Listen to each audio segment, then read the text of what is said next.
Assalamualaikum warahmatullahi wabarakatuh. Selamat datang di channel Kang Slamet. Dan kali ini Kang Slamet akan menceritakan sebuah kisah mistis yang berjudul Imah Leweng. Cerita ini ditulis oleh Dio Seta. Sebelum kita masuk ke ceritanya, buat kalian yang belum subscribe channel ini, tekan tombol subscribe dan tekan tombol notifikasinya agar kalian tidak ketinggalan cerita seram lainnya dari Kang Slamet. Gak usah berlama-lama lagi, langsung saja kita masuk ceritanya. Imah Leweng. Sudah 1 minggu aku tinggal di kampung ini, Kampung Sukmaraya, yang terletak di kaki Gunung Gede. Sebenarnya tujuanku ke sini adalah untuk mengurus berkas-berkas untuk persiapanku melamar kerja di kota asalku di Jogja. Dulu aku sempat tinggal cukup lama di sini, sampai akhirnya aku pulang ke Jogja dan belum sempat merubah berkas kependudukanku. Perkenalkan, namaku Danan Jaya Sambara, panggil saja aku Danan. Setelah lulus aku bekerja di pabrik gula pamanku di area Klaten. Namun karena satu hal, aku memutuskan untuk tidak bekerja lagi di tempat itu dan mencoba melamar di perusahaan swasta di kampung ini. Aku tinggal di rumah budeku, sebuah rumah di perkampungan yang cukup padat dengan pemandangan yang selalu membuatku rindu, yaitu sebuah pohon beringin besar yang selalu bisa dilihat dari sudut manapun kampung ini. Bahkan saat ini pun aku masih menatapnya dengan ditemani secangkir kopi pahit dan sebatang rokok. Masuk sudah maghrib. Tiba-tiba suara seorang ibu yang lewat memecah lamunanku. Bu, maksudnya iya bu. Masnya bukan orang sini ya? Iya bu, saya dari Jogja. Mas, di kampung ini kalau sudah maghrib langsung masuk ke rumahnya. Jangan keluar-keluar, habis ada insiden. Iya bu, sudah dibilangin juga sama Bude. Terima kasih udah diingatkan. Mangga. Cerita ini memang sudah menyebar ke seluruh kampung. Sudah hampir 1 bulan dibuat aturan tidak tertulis bahwa setelah maghrib warga dilarang keluar rumah. Berdasarkan cerita warga setempat, ada kejadian misterius di mana seorang anak hilang di kampung ini dan ditemukan tak bernyawa di pinggir sebuah sumur dengan kondisi tidak utuh seolah diserang oleh hewan buas. Selain itu, ada saksi juga seorang pemuda yang diserang sesosok makhluk besar saat sedang berjaga malam. Punten Mas Danan, udah siap? Panggil Kang Asep, salah satu warga desa ini. Sudah Kang, sebentar ya. Malam ini kita sudah janjian untuk melakukan sisir kampung bersama beberapa warga di sini. Bude Ranti memang memintaku untuk membantu warga di sini untuk menyelesaikan masalah yang membuat desa ini menjadi sangat mencekam. Yang ikut berapa orang Kang Asep? Hari ini cuma kita bertiga Mas. Begitu saya info Mas Danan mau ngecek ke Imah Leweng, yang lain nggak pada ikut. Ya udah nggak apa-apa, toh kita cuma ngecek aja. Satu lagi siapa? Pak Kuswara. Itu teh lagi ngabisin rokok dulu. Pak Kuswara adalah salah satu sesepuh desa sini. Dia biasa dipercaya untuk mengatasi masalah-masalah yang berhubungan dengan hal gaib di desa ini. Malam Pak Kus. Malam Mas Danan. Sudah persiapan? Udah Pak. Semoga gak ada halangan yang berarti. Ini coba Mas Danan pegang. Nanti dibalikin ke saya setelah kembali dari Imah Leweng. Perintah Pak Kuswara sembari memberikan sebuah kujang kecil. Saya tahu dengan jelas bahwa ini adalah pusaka. Yang saya khawatirkan jangan sampai energi di kujang ini bentrok dengan energi yang ada pada saya. Namun saya tetap menerimanya karena Pak Kuswara pasti punya tujuan menitipkan benda ini pada saya. Imah Leweng adalah sebuah rumah yang lokasinya berada di tengah hutan di pinggir kampung. Dulunya rumah ini adalah tempat singgah untuk para pekerja di kebun karet yang berlokasi tepat di sisi belakang hutan ini. Semenjak perkebunan sudah tidak beroperasi, tempat ini sangat tidak terawat. Saat sampai di perbatasan kampung, kami tidak melihat lagi jalan setapak kecuali rumput-rumput yang setinggi mata kaki. Di depan kami ada hutan dengan pohon jati yang menjulang tinggi. Kondisi jalan yang gelap dan sunyi memaksa kami untuk berjalan lebih hati-hati. Mas Danan masih mau lanjut? Tiba-tiba suara Pak Kuswara memecah keheningan. Sepertinya Pak Kuswara sudah sadar dengan kondisi di sekitar sini. Aku menengadahkan kepala dan melihat kondisi sekeliling hutan ini. Sialan, umbatku dalam hati. Rupanya rasa gelisahku disadari oleh Kang Asep.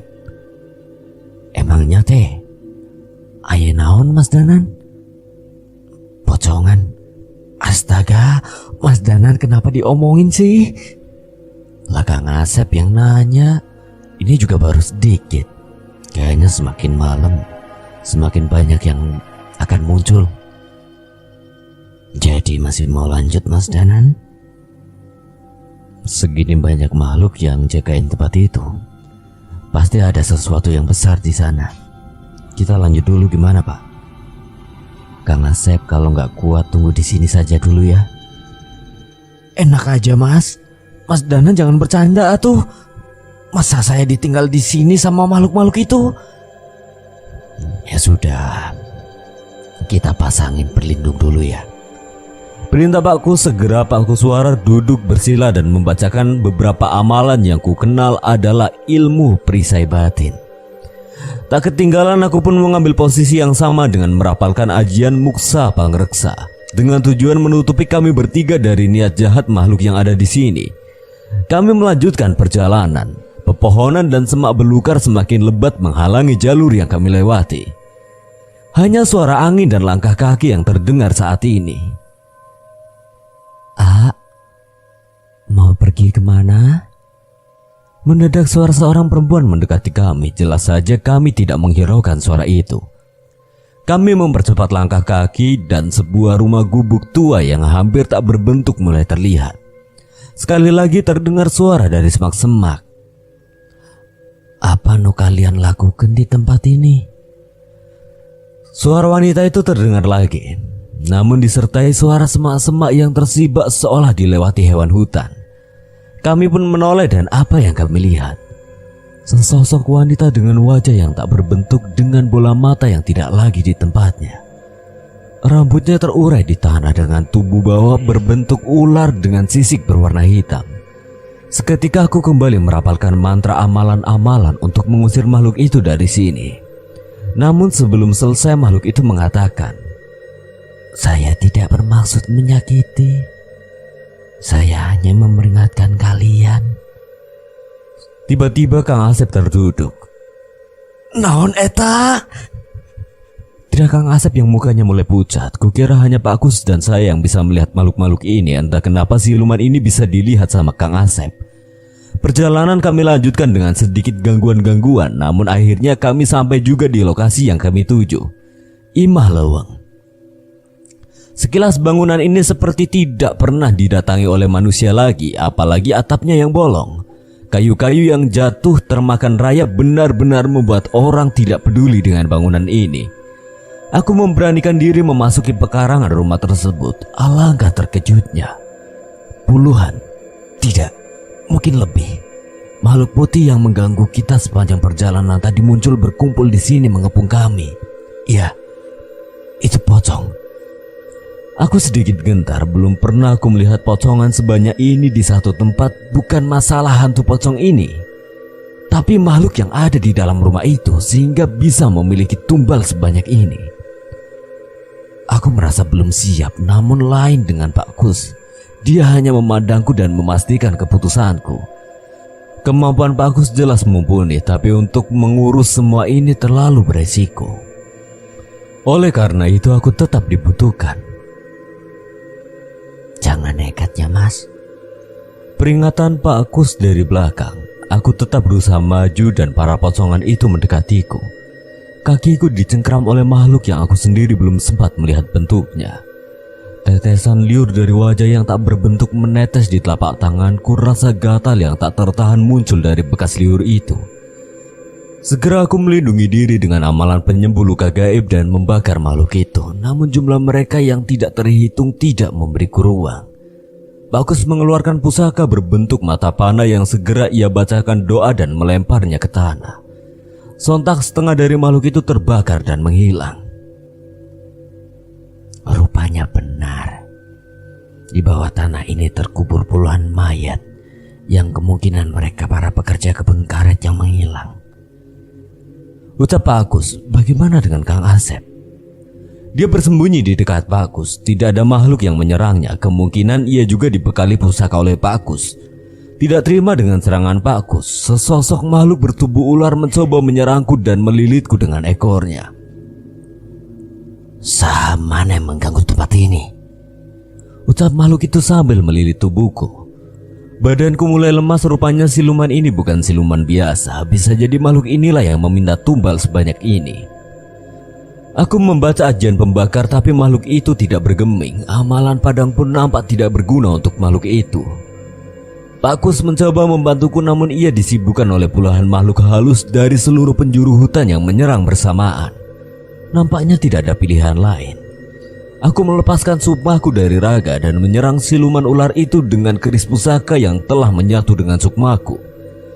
Makhluk itu kesakitan dan teriak dengan suara yang hampir terdengar ke seluruh hutan. Makhluk itu terlihat sangat marah. Belum sempat aku kembali ke ragaku, siluman jahanam itu menggigit pergelangan tanganku dan menariknya hingga putus. "Sialan!" teriakku sambil berusaha menyatukan ragaku. Aliran darah segar membasahi bajuku dan meneteskan darah yang tidak sedikit. Rasa sakit yang tak tertahankan membuatku terguling di tanah. "Mas Danan!" teriak Kang Asep yang segera berlari ke arahku. Pakus menyusul Kang Asep namun sebelum sampai di tempatku sebuah pukulan dari makhluk raksasa menghempaskannya hingga terguling. Kang Asep mencoba mengikat lenganku namun siluman ular itu merebut dan melilitku. Aku mencoba kemungkinan terakhir, menarik keris itu dari sukmaku dan merapalkan mantra yang diturunkan oleh leluhurku. "Jagat telah lembut boten duwe wujud, kulon nimbali swarga loko swarga kayangan. Ketumule sampun nampani tekan aso tekan sedanten." Mendadak langit menjadi gelap, hujan turun begitu deras dan muncul sesosok makhluk seorang kakek tua bungkuk berambut putih, panjang tergerai menembus rintikan hujan. "Jebuk boso pancen asu. Menapa nyeluk?"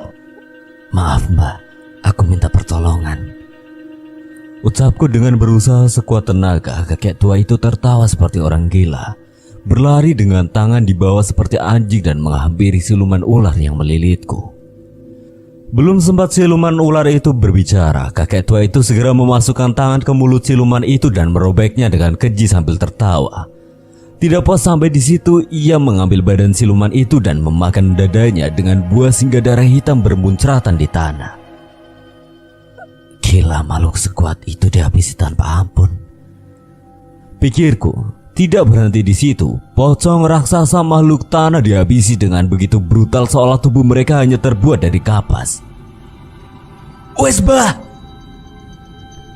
Seolah tidak mendengarkan, makhluk berwujud kakek tua itu tetap mengamuk sambil tertawa cekikikan sambil menggila. Bahkan tak luput wajah Kang Asep tersapu oleh cakaran kakek itu. Aku semakin khawatir kakek itu berlari menuju Pakus.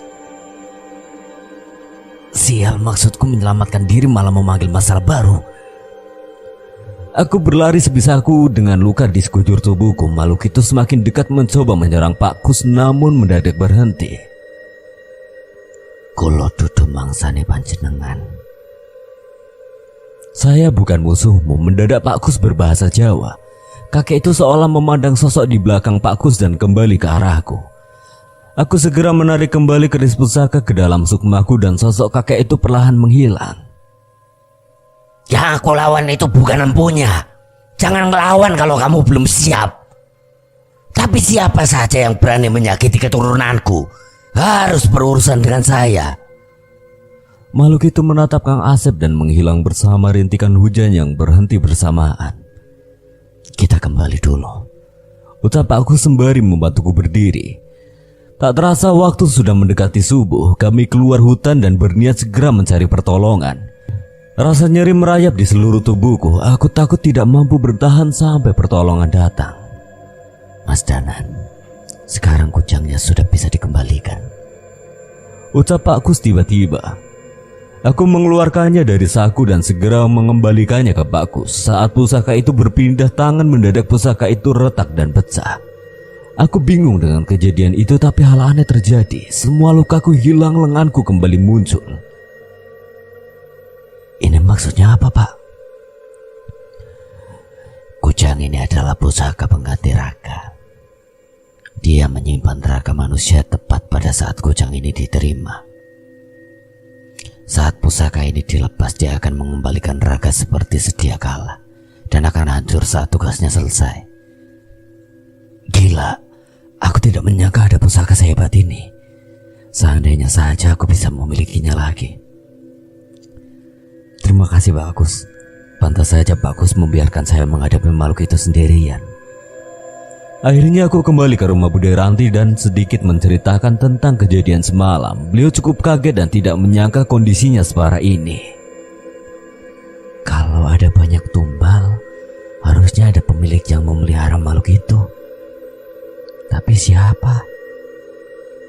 Kita tidak bisa menuduh warga seenaknya kecuali ada petunjuk. Ada dua makhluk yang mengumpulkan tumbal. Siluman ular yang sudah mati dan sesosok makhluk raksasa yang membuat Bagus kewalahan. Seperti Buto atau Gendruwo? Bukan. Agak berbeda, saya sendiri tidak tahu itu makhluk apa. Lelepah. Tiba-tiba seorang anak kecil menyerobot pembicaraan kami. Itu Gio, seorang anak kelas 4 SD yang dititipkan oleh orang tuanya di sini untuk bersekolah. Apa? Lelepah? Kamu pernah lihat? Pernah. Pas hujan di kebun belokan, setelah tanjakan, setelah gerbang masuk perkampungan ini. Kamu gak ngarang kan, Gi? Tanya Bude Ranti, walau Bude Ranti tahu Gio bukan anak yang suka berbohong. Enggak, Bu. Makhluk itu menggigit entah apa yang mengeluarkan darah. Jelasnya sambil terlihat menahan rasa takut. Jika ucapan Gio benar, kemungkinan yang digigit lelepah itu adalah tumbalnya. Dan tanah tempat makhluk itu mengeksekusi tumbalnya sudah pasti rumah sang pemilik ilmu. Mas Danan, kebun setelah tanjakannya diceritakan Dio, bukannya rumah majikannya Kang Asep? Ucap Bude Ranti gelisah. Mira, di rumah enggak? Suara seorang anak memanggilku dari depan rumah. Iya Gas, kenapa? Itu Bagas, satu-satunya teman seumuranku di kampung ini. Beberapa tahun setelah Belanda meninggalkan kampung ini, banyak warga yang memilih untuk meninggalkan kampung dan mencari kesejahteraan dari sebuah negara yang telah merdeka ini. Ke kebun karet yuk. Ayo. Bu, aku main ke kebun karet dulu ya. Pamitku pada ibu. Tanpa menunggu balasan dari ibu, aku berlari menghampiri Bagas dan segera berlari menuju kebun karet. Ini memang keseharianku, bermain di kebun karet dan kadang membantu ibu merawat kebun. Sekolah? Itu cuma untuk anak-anak juragan yang punya uang. Dan itu saja sangat jauh dari kampung ini. Untuk mencapai kebun karet kami harus keluar perkampungan dan melewati hutan jati. Barulah setelah itu kita sampai di perkebunan karet milik Pak Gumelar, seorang pengusaha asal kampung kami juga.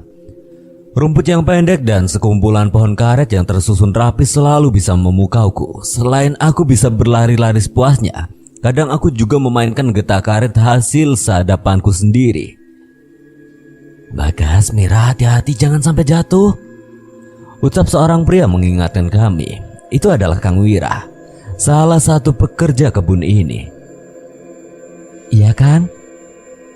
Aduh, Mira tolong! Suara Bagas memecah konsentrasiku. Aku berlari menghampiri Bagas dan mendapatkan dia terperosok di jurang kecil di pinggir perkebunan. Segera aku mencari galau untuk membantu Bagas keluar dari jurang itu. Memang sedikit lama, tapi akhirnya Bagas bisa naik dengan selamat. Tapi tanpa terasa langit mulai memerah menandakan sedikit lagi akan semakin gelap. Kami pun bersiap untuk pulang. Untuk pulang ke rumah kami harus melewati hutan jati sejauh beberapa kilometer. Ini juga jalur yang digunakan oleh pekerja saat akan kembali ke kampung. Di tengah hutan itu juga telah disediakan rumah singgah untuk para pekerja untuk sekedar istirahat ataupun menginap. Hari semakin gelap, suasana tidak lagi menyenangkan seperti tadi siang. Suara hewan-hewan malam mulai terdengar dan membuatku ketakutan. Gas, tungguin, serem nih. Tenang, habis dari sini ada pohon jati besar. Gak jauh dari situ nanti ada rumah singgah, di sana pasti ramai. Aku menurut saja, semoga benar apa kata Bagas. Kami semakin masuk ke tengah hutan, semak-semak tinggi mulai mengganggu jalanan kami. Namun perkataan Bagas benar. Ada sebuah rumah di sana. Sebuah nyala lampu petromak menerangi teras rumah itu. Kuharap ada orang di sana. Kami menaiki teras dan mengetuk pintu. Punten. Namun hanya suara angin malam yang berhembus yang terdengar. Punten. Aku ikut berteriak, namun tidak ada gunanya. Sepertinya sudah tidak ada orang lagi di rumah ini. Angin dingin tiba-tiba bertiup dan aku tak lagi mendengar suara hewan-hewan malam. Nyala api petromak di teras mendadak menghilang dan aku mulai merasa tidak nyaman. Ini ada yang tidak beres. Pikirku, aku menoleh ke arah hutan. Setiap gerakan ranting-ranting di hutan membuatku semakin ketakutan. Mira, itu apa? Ucap Bagas dengan suara gemetaran. Sesosok tangan dengan daging yang sudah tidak utuh mencoba keluar dari dalam tanah tak jauh dari tempat kami berdiri. Sontak aku menangis jadi-jadinya. Tak hanya satu. Tangan itu muncul semakin banyak dari dalam tanah dan mulai mengangkat tubuhnya. Aku tak lagi berani menoleh. Yang kuingat makhluk-makhluk itu tidak memiliki wajah yang utuh lagi. Hanya tengkorak dan sedikit daging dan kulit tersisa di wajah tubuhnya. Aroma busuk yang menyengat muncul dari makhluk-makhluk ini. Aku melihat cahaya redup dari dalam rumah. Spontan aku mendorong pintu rumah dan ternyata tidak terkunci. Segera kami berlari masuk, menutup dan mengunci pintu dari dalam. Apa yang terjadi? Kami berada di sebuah rumah di tengah hutan dengan puluhan mayat hidup mengelilinginya. Semoga ini cuma mimpi. Gimana Mira, aku takut. Ucap Bagas. Aku mengintip dari jendela, tidak ada satupun makhluk itu yang mendekat ke dalam rumah. Gak ada yang mendekat, Gas. Semoga di sini aman. Hampir 1 jam kami menunggu, yang ada hanya keheningan dan isak tangis kami yang hampir reda. Tiba-tiba seperti ada suara pintu yang dipukul dengan keras. Sontak kami kaget dan lari ke dalam. Aku yakin makhluk yang mencoba menerobos rumah bukanlah salah satu dari mayat hidup tadi, karena tidak ada yang sebesar di antara mereka. Kami berlari ke dalam mencoba mencari tempat yang aman dari jangkauan makhluk-makhluk di luar sana. Aku teringat nyala lampu yang redup yang terlihat dari luar. Tadi ada nyala lampu, Gas, coba cari. Di sana, Mir. Teriak Bagas sambil menuju ke sebuah ruangan dengan nyala lampu yang redup. Aku segera berlari ke sana berharap akan ada seseorang di sana. Aku mendengar suara dari belakang. Bagas tidak mengikutiku. Ah, Mira! Bagas terjatuh, sesuatu menyeretnya ke belakang. Aku mengejarnya, namun sebelum aku sampai aku terhenti. Kakiku bergetar lemas. Sesosok makhluk dengan rambut panjang menutupi seluruh tubuh. Darah yang hampir tak berhenti mengalir dari matanya menggenggam erat kaki Bagas dan menahan tubuhnya. Lari Mira, lari! Tapi lari cari pertolongan. Teriak Bagas yang terdengar menahan tangisnya. Aku berusaha keras mengangkat kakiku, menyeretnya sekuat tenaga untuk ke sumber cahaya. Ruangan itu seolah menyambutku. Aku berlari memasuki ruangan. Ternyata cahaya itu berasal dari 3 buah lilin. Aku mendekat, namun ada yang aneh di sini. Tak cuma lilin, ada juga bunga-bunga sesajen dan kemenyan yang sudah dibakar. Aku bingung dan coba keluar lagi. Namun sebelum sempat menoleh, pintu tertutup dengan sendirinya. Sesosok bayangan bergerak, ada orang di belakangku. Sebuah ketakutan besar menahan tubuhku untuk menoleh. Tak satupun bagian tubuhku dapat digerakkan. Aku merasa lemas. Sebuah perkataan terdengar sebelum aku kehilangan kesadaran. Hapunten. Iya, manguripkan pangorbanan anu kuring aji. Tetesan air yang jatuh di wajahku membangkitkan kesadaranku. Aku mencoba mengenali di mana aku saat ini. Hanya hutan dengan pohon-pohon hitam yang berada di sekeliling tempat ini. Terdengar suara raungan mendekat. Aku tak mampu menahan air mataku. Aku meraba ke sekitar, ada tangan seseorang. Aku meraihnya berharap dia menjelaskan di mana aku saat ini. Namun bukan seseorang yang terbangun, melainkan sebuah tangan yang telah terlepas dari tubuhnya. Aku menangis sejadi-jadinya. Suara makhluk itu pun semakin mendekat. Aku mencoba berdiri, namun makhluk itu berhasil menemukanku. Besar tangannya menggenggam tubuh manusia yang tidak utuh ini. Seluruh tubuhnya penuh dengan darah yang kurasa berasal dari tubuh yang berserakan di sini. "Tolong, Bagas, Ibu!" teriakku sambil berlari sekuat tenaga, namun makhluk itu terlalu cepat. Sapuan tangannya menghentikan kakiku hingga aku harus menyeretnya untuk terus berlari. Wajah dengan penuh darah dengan bola mata yang menggantung berhenti tepat di depan wajahku. Tangan besar berayun dan aku tahu itu bermaksud mencabik-cabik tubuhku. Namun sebelum itu terjadi, sesosok makhluk lain muncul di hadapanku, menahan tangan makhluk besar itu dan menutupi tubuhku. Hei, aku tahu makhluk itu. Sesosok makhluk dengan rambut panjang menutupi seluruh tubuh dan darah yang hampir tak berhenti mengalir dari matanya. Itu makhluk yang menahan Bagas tadi. "Lari," ucap makhluk itu dengan suara yang mengancam. Aku tak tahu apa yang terjadi. Yang bisa ku coba hanya berlari dan berlari. Namun kali ini tidak hanya pohon hitam yang ada di sekitarku. Sebuah pohon beringin besar seolah memanggilku ke sana. Aku berlari menuju tempat itu, namun dari belakang terdengar suara ranting-ranting yang tersapu benda besar. Kurasa makhluk tadi tidak bisa menahan raksasa ini. Tak perlu menunggu lama, tangan makhluk itu berhasil mencapai tubuhku, namun aku terus berlari hingga akhirnya aku melihat tubuhku mencapai bayangan pohon beringin itu. Benar, makhluk itu tidak mengejarku lagi. Dia hanya melihatku tanpa berani mendekat, bahkan hanya untuk kebayangan pohon ini. Seolah kecewa, makhluk itu berteriak, mengamuk dan mencabik-cabik potongan-potongan tubuh yang masih digenggamannya. Cukup lama sampai akhirnya makhluk itu meninggalkan pohon beringin ini. Aku mencoba kembali berjalan sekedar ingin bersandar di bawah pohon ini. Namun ada yang aneh. Aku berjalan tapi mengapa seolah aku tidak berpindah tempat, dan mengapa aku bisa melihat tubuhku sendiri tanpa kepala. Hai, aku Mira. Ini Desa Sukmaraya, sebuah perkampungan yang cukup padat dengan pemandangan yang selalu membuatku rindu, yaitu sebuah pohon beringin besar yang selalu bisa dilihat dari sudut manapun kampung ini. Aku suka dengan pohon beringin ini karena di dekatnya aku merasa nyaman, seolah tidak akan ada bahaya selama aku ada di sini. Aku senang di sini. Sebuah sekolah dan asrama dibangun di sini.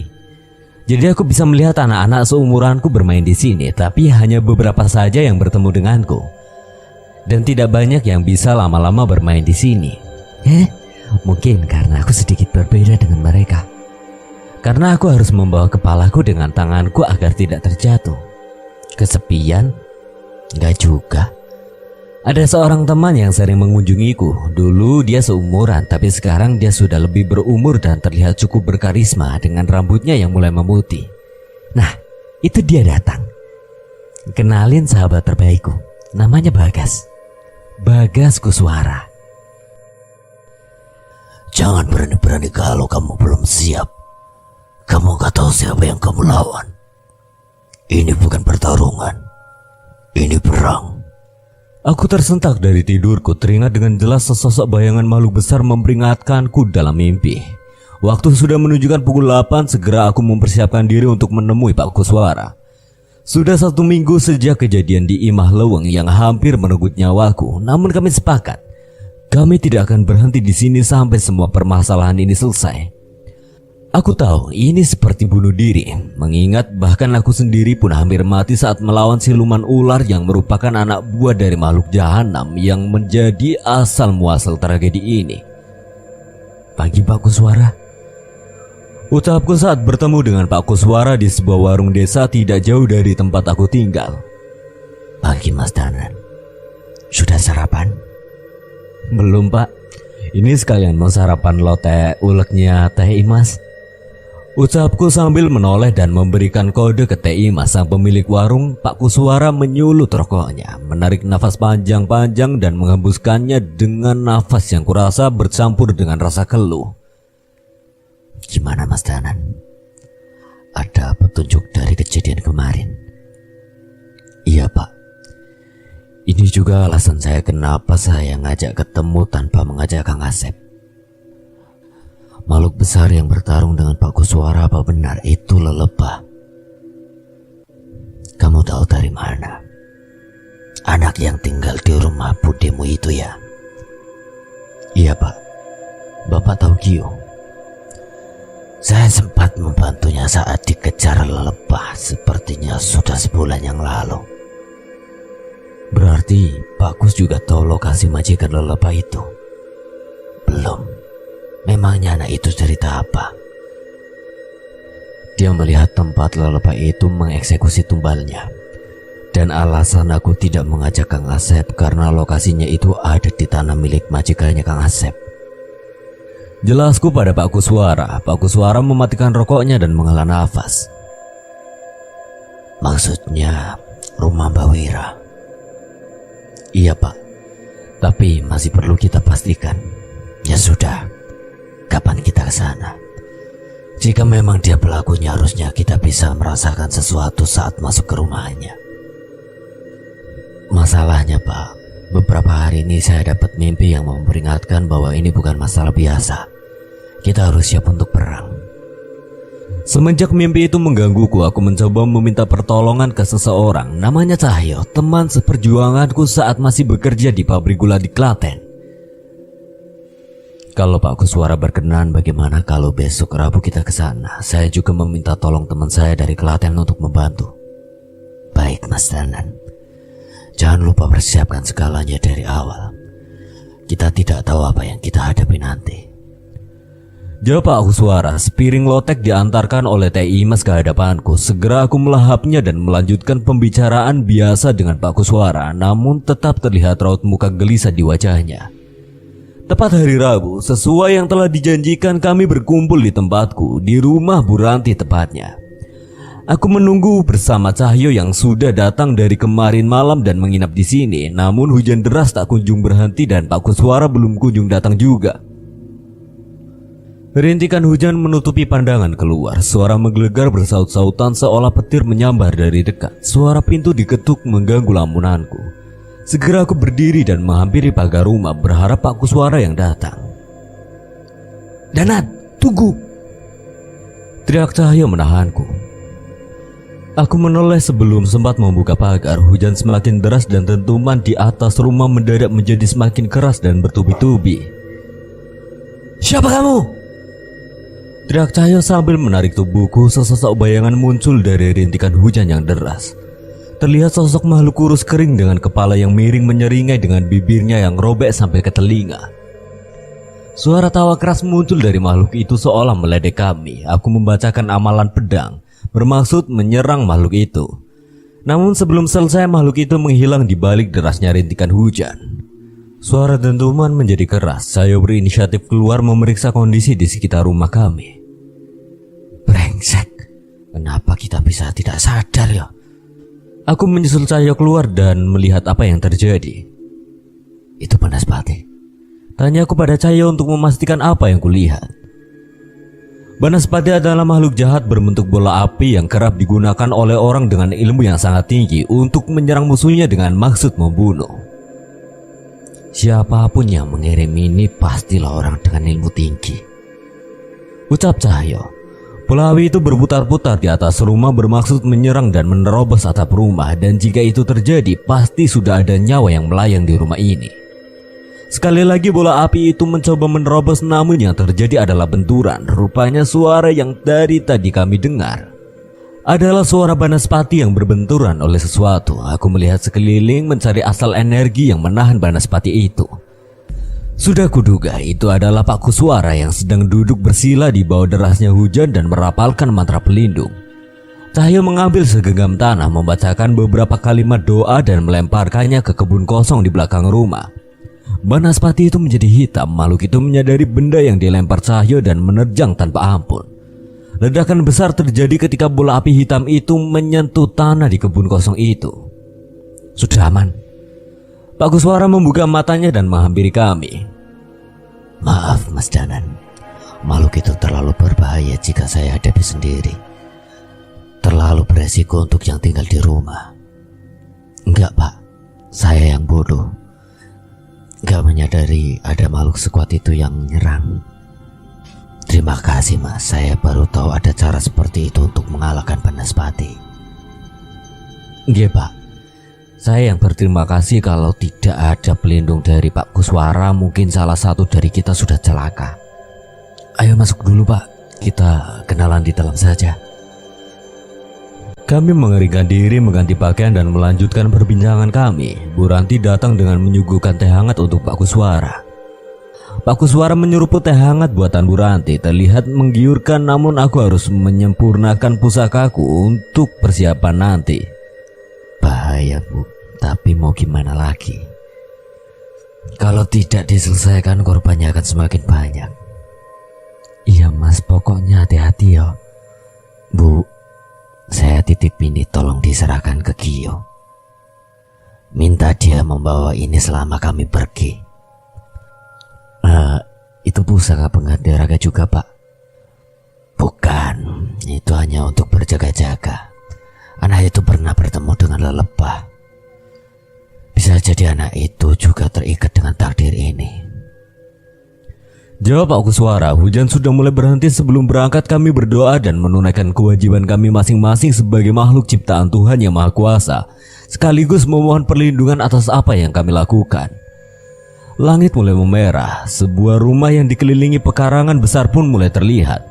Ukiran kayu dan hiasan kepala kerbau menyambut kami dengan hawa misteriusnya. Bau darah dan sesaji mengelilingi pekarangan rumah ini. Aku pernah lewat sini, namun sebelumnya tidak ada bau seperti ini. Mungkin kali ini Mbah Wira merasa tidak perlu menutup-nutupi lagi apa yang dia lakukan. Seorang pria tua dengan janggut putih panjang dan baju hitam yang kusam berjalan keluar. Seolah dia sudah tahu kedatangan kami. Dia adalah Mbah Wira, salah satu sesepuh kampung ini. Namun dia memang sangat misterius. Segala sesuatu yang berhubungan dengan dia biasanya diurus oleh Kang Asep.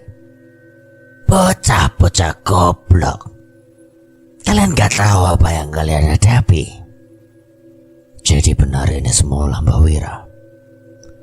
Tanya Pak Kuswara dengan raut muka yang masih tenang. Belum sempat menjawab pertanyaan Pak Kuswara, tanah di sekitar kami mulai bergerak, seolah akan muncul sesuatu dari dalamnya. Benar saja, sebuah tangan tulang belulang yang terbungkus dengan daging busuk mencoba meraih keluar. Tidak cuma satu, tapi puluhan tangan muncul dari dalam tanah. Bau busuk semakin menyengat. Kami mundur menjaga jarak untuk mencegah hal yang tidak diinginkan. Lain dengan Pak Kuswara, beliau justru maju seolah siap menghadapi makhluk sebanyak itu. Tidak usah khawatir Mas Danan. Aku sudah pernah berurusan dengan makhluk-makhluk ini sebelumnya. Ucap Pak Kuswara sembari mengeluarkan pusaka mata tombak yang dulu digunakan di Imah Leweng. Jelma anu geus indi tula balik, anu geus tenang ulang ngaganggu, anu tetenang tanpa pamales kanyeri. Mata tombak dijatuhkan ke tanah, cahaya bersinar memenuhi pekarangan. Makhluk-makhluk itu berhenti bergerak tanpa perlawanan. Pak Kuswara menghela nafas lega. Nampaknya ia berusaha menghindari pertarungan sebisa mungkin. Tak melewatkan kesempatan, cahaya berlari ke dalam mencoba meraih Mbah Wira. Belum sempat menyentuhnya, sesosok makhluk raksasa melibasnya hingga terpental. Ya, itu lelepah yang selama ini meneror kampung ini. Saya kembali berdiri. Aku tahu serangan itu tidak akan mengalahkannya. Dia pernah berurusan dengan makhluk seperti ini, sementara saya sibuk dengan lelepah. Aku dan Pak Kuswara menerjang ke arah Mbah Wira mencoba menyerangnya dengan maksud melumpuhkannya. Kalian tidak akan bisa membunuhku, ucap Mbah Wira. Kami terpental tanpa menyadari apa yang membuat kami mundur. Energi yang besar muncul dari dalam tanah dan membentuk sebuah bola api persis seperti yang menyerang rumah tadi. Tak menyerah, kami maju lagi dan menyerang. Pertempuran sengit terjadi di antara kami bertiga. Tak satu pun dari kami bisa menyentuh Mbah Wira sampai akhirnya sapuan lengan raksasa dari lelepah membuat Pak Kuswara tersungkur. Darah mengalir dari kepala Pak Kuswara. Cahaya merapalkan mantra pelindung dan segera menghampiri Pak Kuswara. Aku panik, tanpa kesadaran penuh aku menarik keris dari sukmaku dan melemparkannya ke arah Mbah Wira. Tidak ada yang menahan hujaman keris itu hingga menusuk ke jantung Mbah Wira. Seketika ia tersungkur dan darah segar mengalir dari jantungnya. Aku membunuhnya. Pikirku belum sempat menghilangkan kepanikanku, pukulan keras dari lelepah melemparkan tubuhku. Untung saja mantra pelindung dari cahaya mengurangi rasa sakit yang ditimbulkan. Kembali aku menoleh ke arah Mbah Wira, namun apa yang terjadi? Tubuhnya hilang, yang tersisa adalah dua makhluk jahanam yang mencoba menyerangku lagi. Kali ini cahaya tidak diam, dia menahan kedua makhluk itu sendirian. Tenangkan dirimu, Mas Danan. Lihat ke depanmu. Dari kegelapan di dalam rumah muncul seseorang dengan janggut putih panjang dan baju hitam yang tidak asing. Itu Mbah Wira. Dia kembali tanpa luka sedikit pun. Kerisku pun tergeletak begitu saja. Jangankan membunuhku, menghadapi makhluk penjagaku saja kalian tidak mampu. Baik kalau itu maumu, balas Cahyo yang sambil melepaskan ikatan sarung dari pinggangnya. Iya, sarung. Sarung itu adalah senjata andalan Cahyo yang selalu ikut kemana saja ia pergi. Cahyo menggila seperti kera, menaiki tubuh lelepah, menutupi kepalanya dengan sarung dan menghantam kepalanya dengan tangan kosong. Lelepah itu meraung kesakitan, membenturkan kepalanya ke pohon untuk menjatuhkan Cahyo. Aku menarik kerisku merapalkan ajian lebur saketi. Sebuah serangan jarak jauh untuk menyerang inti dari Banaspati. Tak terima dengan seranganku, bola api itu kembali menghitam dan menerjang ke arahku. Tentunya aku sudah bersiap, namun sebelum makhluk itu mengenaiku, sekali lagi Pak Kuswara melemparkan mata tombak ke Banaspati hingga bola api itu pecah tak berbentuk. Aku menoleh ke arah Cahyo, dia semakin menggila. Mata dari raksasa itu dipaksa keluar dengan kedua tangannya. Taring dari makhluk itu mencoba melumat manusia yang sedang menyerangnya, namun kedua tangan Cahyo menahannya dan merobek rahang lelepah itu. Mas Cahyo, jantungnya! Teriak Pak Kuswara. Sadar dengan petunjuk dari Pak Kuswara, Cahyo membacakan ajian pada tangannya dan seolah tangan kanannya berubah seperti lengan kera raksasa dengan cakar yang tajam. Seketika lengan itu menghujam pada lelepah itu, menggenggam jantungnya dan menariknya keluar. Sontak raksasa itu tersungkur tak berdaya. Mengerikan. Ya memang, itu adalah roh bangsa kera dari hutan Wanamarta yang menjadi pelindung Cahyo. Kami segera berkumpul dan menghampiri Mbah Wira, namun sesuatu yang aneh terjadi. Mbah Wira tersungkur, kulitnya menjadi keriput dan menghitam, namun ia masih berusaha untuk bertahan. Mbah Wira! Teriak suara seseorang dari dalam rumah dan berlari menghampiri Mbah Wira. Itu Kang Asep, rupanya dia menyaksikan semua ini dari awal. Mbah Wira menoleh ke arahku dengan bantuan Kang Asep menahan badannya. Aku tidak akan mati. Belum sempat menjawab ucapannya, Mbah Wira melanjutkan perkataannya lagi. Aku tidak bisa mati. Seandainya bisa memilih mati, mati adalah hukuman teringanku untuk saat ini. Kami tidak akan membunuhmu. Hentikan serangan yang kamu lakukan selama ini. Seandainya saja aku bisa, aku sudah memulai sesuatu yang tidak bisa kuakhiri. Di sisi lain sudut pandang Mbah Wira beberapa puluh tahun yang lalu. Kang Wira, kah dia? Ucap seorang wanita memanggilku. Itu Lilis, wanita cantik nan anggun yang selalu bisa membuatku merasa nyaman. Kami selalu bertemu di sini setiap pulang jam kerja. Di sebuah rumah singgah di tengah hutan, walaupun hanya diterangi cahaya lampu petromak, wajah cantik Lilis tetap bisa menghilangkan semua rasa lelahku. Baru beberapa langkah aku memasuki rumah, ia sudah berlari dan memelukku. Kang, Lilis kangen, ucapnya dengan sikap manja. Aku membalas pelukannya. Sikap manjanya membuatku semakin ingin melepaskan rasa rinduku. Aku menggunakan telunjukku mengangkat dagunya dan tak terasa bibir kami sudah saling bersentuhan. Terbakar oleh nafsu, tanganku pun ikut menjamah tubuh Lilis, merabanya dari rambut leher hingga menyentuh dadanya. Aku meremas bagian itu dengan lembut. Aduh, Lilis berteriak. Kenapa, Lis? Enggak apa-apa. Aku segera membuka bajunya dan melihat ada bekas memar di dadanya. Lilis menunduk dan sedikit membuang muka. Ini ulah siapa, Lis? Si bangsat gumelar lagi. Tanyaku dengan emosi. Lilis adalah istri Gumelar, juragan pemilik perkebunan karet ini yang sekaligus adalah bosku. Aku memang bermain api, tapi salah satunya karena aku kasihan dengan perilaku bajingan itu yang terus menyiksa satu-satunya wanita yang kucintai. Pagi ini seperti biasa, aku bekerja di perkebunan karet. Tak ada yang istimewa, hanya pekerja yang mengumpulkan getah karet dan anak-anak dari kampung yang sering bermain di sekitar sini. Sebentar lagi jam istirahat, ini aku tunggu. Sebentar lagi Lilis akan keluar mengantar rantang untuk para pekerja. Namun ternyata tidak sesuai harapan. Teh Riri yang mengantarkan makanan. Ada apa dengan Lilis? Seperti biasa aku pulang dengan terlambat, berharap aku bisa menemui Lilis di tempat biasa. Benar saja lampu petromak di rumah itu menyala.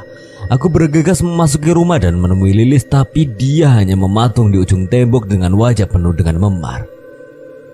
Lilis, kamu kenapa? Seorang pria mendekati Lilis dan menarik tubuhnya. Sialan, itu Gumelar. Rupanya ia menyadari hubungan kami. Bocah gak tahu diuntung. Udah gak sayang nyawa kamu, Wira. Teriaknya dengan penuh emosi. Belum sempat aku menjawab, pukulan benda tumpul melukai kepalaku. Tidak cuma sekali, pukulan demi pukulan terus menghujani tubuhku. Mereka pekerja-pekerja kebun karet yang disuruh oleh Gumelar. Rasa sakit tak tertahan menjalar di seluruh tubuhku. Sudah hentikan. Tolong hentikan, ucap Lilis. Gumelar memberi tanda dan pukulan mereka terhenti. Aku tersungkur, darah mengucur dari kepalaku, namun siksaan ini tak hanya berhenti di sini. Gumelar menjabak Lilis dan membawanya ke depan wajahku. Ini wanita yang kamu mau, ucapnya dengan menyodorkan kepalanya ke arahku. Sebuah tamparan sekuat tenaga menghantam wajah Lilis. Tak puas dengan itu, Gumelar mendang punggungnya hingga terjatuh dan menginjak-injak wanita yang merupakan istrinya sendiri. Hentikan, tolong hentikan. Puas mengajar Lilis, Gumelar menyuruh anak buahnya untuk mengikatku di sebuah tiang pondasi rumah. Kalau kamu memang suka pelacur ini, ambil. Aku tidak sudi hidup dengan barang bekas kacung. Gumelar melangkah keluar dan berkata kepada anak buahnya, lakukan apa yang harus dilakukan. Para pekerja mulai tersenyum dan menghampiri Lilis, dan apa yang aku lihat seolah seperti neraka yang tak aku bisa lupakan.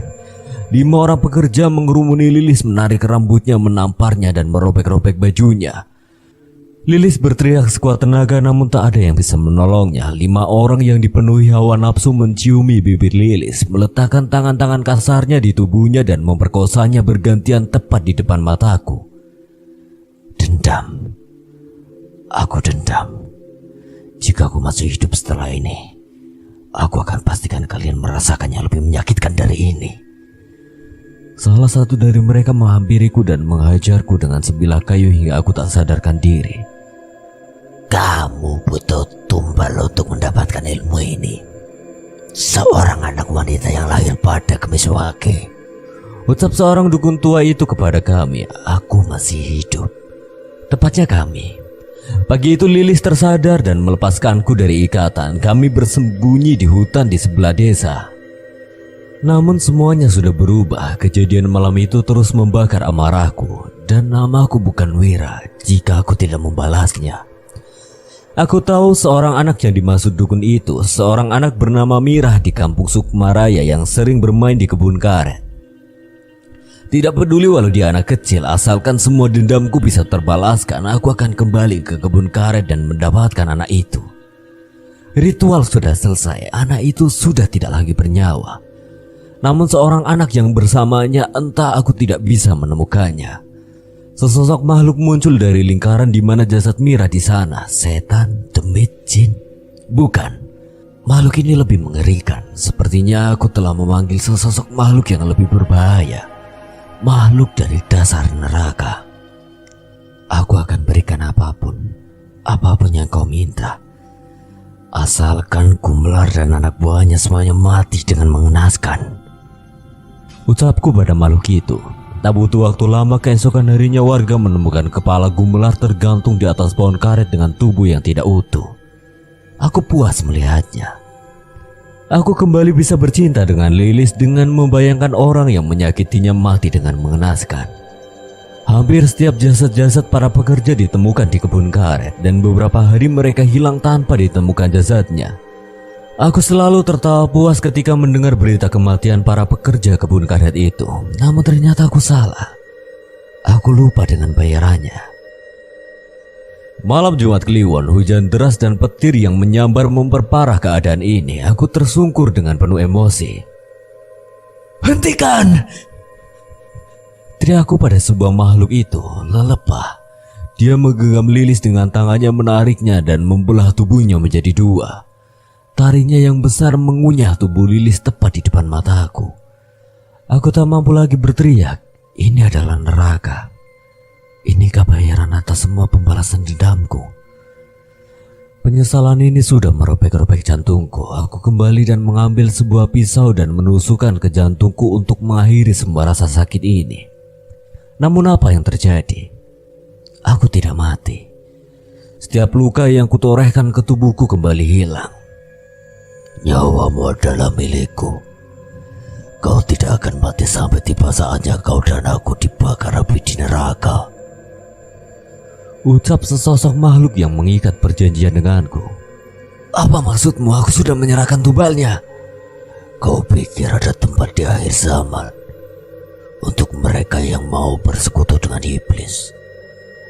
Nikmati saja hidupmu di dunia dengan kepastian neraka telah dijanjikan bagimu. Setan itu memanggil sekutunya untuk menjaga tubuhku. Dia mendiami imah leweng tempatku memanggilnya dan terus meminta tumbal atas dosa yang telah kuperbuat. Cerita mengenai Mbah Wira sangat sulit kami percaya. Selama ini Kang Asep sengaja menyembunyikan kenyataan ini karena tidak ingin menambah korban dari orang yang ilmunya belum cukup. Kang Asep membopong Mbah Wira dan menidurkannya di teras rumah. Setelah mendengar semua cerita itu, kami belum memutuskan apa yang akan kami lakukan setelah ini. Setelah kejadian itu, hampir semua kenikmatan duniawi pasti saya dapatkan. Tapi setelah kehilangan orang-orang yang berharga dan hukuman yang menunggu saya di akhir zaman nanti, semua itu menjadi tidak berarti. Lanjutnya dengan penuh penyesalan, kami saling memandang seolah mempertanyakan kebenaran cerita ini. "Lantas kenapa kalian menyerang kami?" tanya saya dengan tegas. Kang Asep menghampiri kami setelah meletakkan Mbah Wira di posisi yang aman. Mbah Wira teh gak maksud menyerang.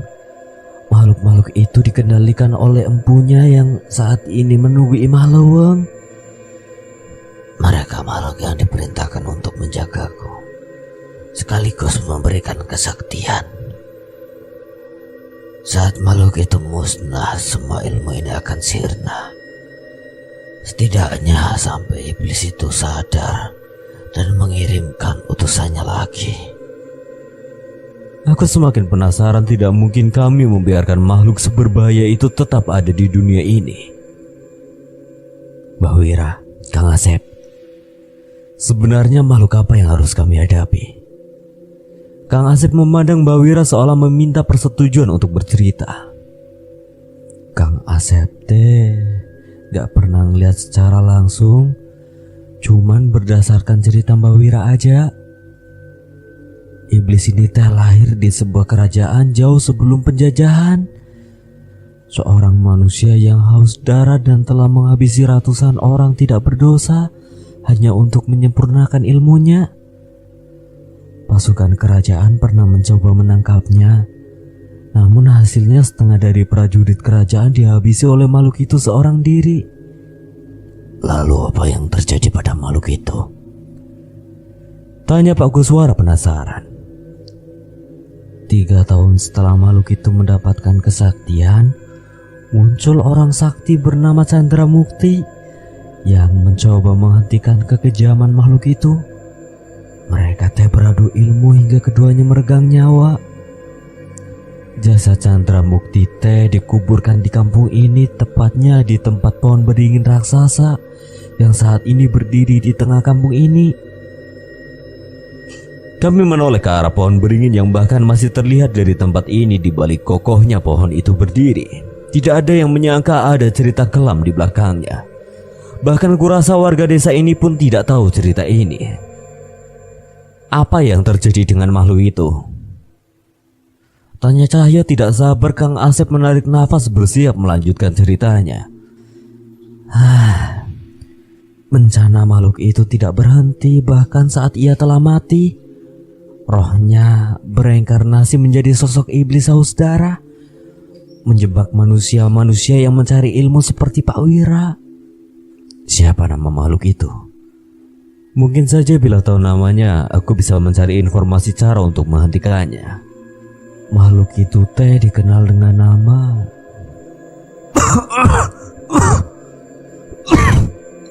namanya. Kang Asep berusaha meneruskan namun darah keluar dari mulutnya. Kang Asep terjatuh tersungkur. Kami segera mengelilingi Kang Asep. Pak Kuswara membacakan doa pelindung dan kami berusaha menahan serangan-serangan yang menuju Kang Asep. Prakaraswana, ucap Pak Wira dengan memberanikan dirinya. Mendengar nama itu, keris raga sukmaku bergetar. Tak hanya itu, mata tombak Pak Kuswara pun memberi respon terhadap nama itu. Ini menandakan betapa berbahayanya makhluk itu. Bagaimana cara mengalahkan makhluk itu? Tanyaku pada Pak Wira. Tidak ada yang tahu. Harus ada orang dengan kesaktian setinggi Chandra Mukti untuk mengalahkannya. Atau apa? Seharusnya makhluk itu memburu tumbalnya sendiri. Tapi saat ini dia tidak pernah keluar dari Imah Leweng dan hanya mengirimkan demit-demit utusannya. Aku sudah memberikan tumbal seperti yang dia minta. Gadis yang lahir di Kamiswage. Seharusnya iblis itu mendapatkan tumbalnya kembali. Tapi tak sekalipun makhluk itu meninggalkan Imah Leweng. Maksud Mbak Wira Mira? Tanya Pak Kuswara. Mbah Wira menitikan air mata seolah menyampaikan penyesalannya tak termaafkan. Maafkan aku, Kuswara. Aku tahu perbuatanku tidak mungkin lagi termaafkan. Sudah, Mbah. Aku sudah memaafkan sejak lama. Dan aku kesini memang bukan untuk balas dendam. Masih ada harapan makhluk itu belum mendapatkan tumbalnya. Kami menoleh ke Pak Kuswara mengharapkan penjelasan dari Pak Kuswara. Namun sebelum sempat menjelaskan, Mbah Wira memotong Pak Kuswara. Tidak mungkin. Aku melihat sendiri anak itu mati. Dan kamu ada di sana juga kan? Jasad Mira sudah di tangan makhluk itu, tapi ia gagal mendapatkan rohnya. Mungkin itu yang membuat makhluk itu tidak bangkit dengan sempurna. Kalau itu benar, kita cukup menyelamatkan jasad Mira dari makhluk itu. Dan makhluk itu tidak punya kuasa lagi di dunia ini. Benar. Tapi gak akan semudah itu. Jawabku sambil mengingat kejadian di Imah Leweng ketika aku hampir kehilangan nyawa saat bertarung dengan setan-setan anak buah Brakaraswana. Pak Kuswara berdiri, seolah sudah mengerti apa yang harus diperbuat. Kang Asep, jaga Mbah Wira ya. Selama kami pergi, teruslah berdoa dan tunaikan kewajibanmu sebagai umat Tuhan yang Maha Kuasa. Apapun yang terjadi kepada kita setelah ini tentu semua atas izinnya. Kami ikut berdiri bersiap meninggalkan tempat ini. Masih banyak yang belum kami mengerti, tapi kami tahu Pak Kuswara akan menjelaskan semuanya kepada kami. Kuswara, kamu tahu di mana Mira saat ini? Pak Kuswara menoleh dan menjawab pertanyaan Mbah Wira. Dia aman. Chandra Mukti yang menjaganya. Sebuah rumah tua terlihat di depan kami. Tingginya pohon-pohon jati di sekelilingnya membuat rumah ini terlihat kecil. Gelapnya hutan tidak mampu menutupi keangkeran rumah ini. Namun bukan itu masalahnya. Puluhan bahkan mungkin ratusan demit berkumpul menyambut kami. Kali ini tidak ada makhluk sekuat lelepah dan siluman ular seperti dulu. Mayat hidup dan pocong mendominasi jumlah mereka. Kami tidak berniat melayani makhluk-makhluk itu. Kami yakin mantra pelindung yang kami rapalkan cukup untuk menjauhkan mereka dari kami. Pak Kuswara memimpin kami menuju rumah itu. Kali ini ia melangkah dengan penuh keyakinan. Tanpa mengurangi kewaspadaan, kami mengikuti Pak Kuswara. Dan benar saja, sesosok makhluk menghadang kami. Sesosok pocong dengan kain kafan yang berwarna merah darah. Seolah-olah warna putih dari kain kafan telah berubah oleh darah tumbal-tumbal yang dia habisi. Kami tahu makhluk ini berbahaya. Cahyo segera menerjang dan menyerangnya dengan sarung kebanggaannya. Namun tak satu pun serangannya menyentuh makhluk itu. Aku lengah, tiba-tiba wajah makhluk itu berada di depanku. Wajahnya sudah tidak berbentuk, hanya kulit busuk yang bercampur dengan darah. Liurnya menetes dari lubang mulut yang tidak berbentuk lagi. Belum sempat melompat mundur, tangan makhluk itu menerobos kain kafan dan menggenggam lenganku dengan keras. "Awas Danan!" ucap Cahyo melontarkan sarungnya pada makhluk itu. Makhluk itu terhempas, namun tangannya masih menggenggam lenganku dan membuatku ikut terjatuh. Menjijikan. Makhluk itu menggeliat di atas tubuhku, berusaha mendekatkan wajahnya ke arahku. "Bebaskan jasadku." Makhluk itu mencoba mengatakan sesuatu. Sesosok penglihatan masuk ke pikiranku. Terlihat seorang dukun sedang mempraktekkan ilmunya. Dukun itu mencari keuntungan dengan melakukan santet, mengajarkan pesugihan dan mendalami ilmu hitam. Salah satu tamunya adalah Mbah Wira. Di akhir penglihatan terlihat sang iblis yang memberinya ilmu menuntut apa-apa yang menjadi haknya. Terlihat mata sang dukun terbakar. Sesuatu menarik lidahnya hingga tak lagi tersambung. Tubuhnya mulai melepuh. Rasa sakit yang amat sangat menyelimuti tubuhnya. Ia harus mencarikan tumbal untuk iblis itu demi menghilangkan rasa sakitnya. "Danan!" teriak Cahyo membangunkanku. Aku melihat ke sekitar. Sesosok pocong itu tidak ada lagi. "Kemana makhluk itu?" "Hilang persis saat kamu kehilangan kesadaran. Dia dukun yang menjerumuskan Mbah Wira." Aku menceritakan sedikit tentang apa yang disampaikan makhluk itu kepadaku, kepada Pak Kuswara dan juga Cahyo. Terlihat mereka semakin geram dengan ulah Brakaraswana. Kami mempercepat langkah kami. Saat ini pintu Imah Leweng sudah tidak lagi tertutup. Ada hal besar yang akan menyambut kami di sana. "Brengsek, tempat ini tidak bisa lagi disebut rumah. Tempat ini lebih pantas disebut sarang. Sarang demit." Aku tahu mengapa Cahyo mengatakan itu. Saat memasuki rumah ini saja, sekumpulan demit sudah menyambut kami. Yang paling menarik perhatianku adalah setan perempuan yang merayap terbalik di antara dinding dan langit-langit tembok. Kami melanjutkan menelusuri tempat ini. Setidaknya mantra pelindung masih bisa menghalau niat demit itu untuk menyerang. Di sini aku terakhir melihat Mira dalam keadaan hidup," cerita Pak Kuswara di sebuah ruang tengah yang di ujungnya terdapat pintu kamar dengan ruangan yang cukup besar. "Pak Kuswara harus menceritakan kejadian itu pada kami. Tapi sebaiknya setelah kita mengalahkan makhluk itu." "Itu ruangannya. Di ruangan itu jasad Mira dikorbankan." Energi jahat yang kuat memang muncul dari ruangan itu. Kalaupun Brakaraswana bersembunyi di sini, ia pasti ada di ruangan itu. Pintu terbuka ruangan itu seolah memang menyambut kedatangan kami. Baru selangkah saja kami memasuki ruangan itu. Sebuah serangan berbentuk kumpulan asap hitam mengelilingi kami. Rasa panas muncul dari asap-asap yang menyentuh tubuh kami. Merasa akan ada bahaya yang lebih besar, segera aku membacakan mantra penghalau untuk menyingkirkan semua asap-asap ini hingga perlahan asap-asap ini menghilang. "Cahyo, fokus suara!" Tidak, aku mencari keberadaan mereka. Tunggu, ada yang tidak beres. Aku tidak lagi berada di ruangan yang sama.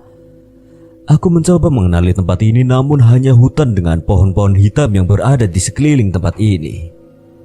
Bau busuk sangat menyengat mengganggu indera penciumanku dan segera ku sadari bau itu berasal dari tumpukan mayat yang tidak utuh di sekitarku. "Cahyo!" Tidak, aku sekali lagi berharap mereka selamat. Aku melihat sekeliling mencoba mencari petunjuk, namun sebelum sempat menengok ke belakang, sebuah cakaran besar menggores wajahku.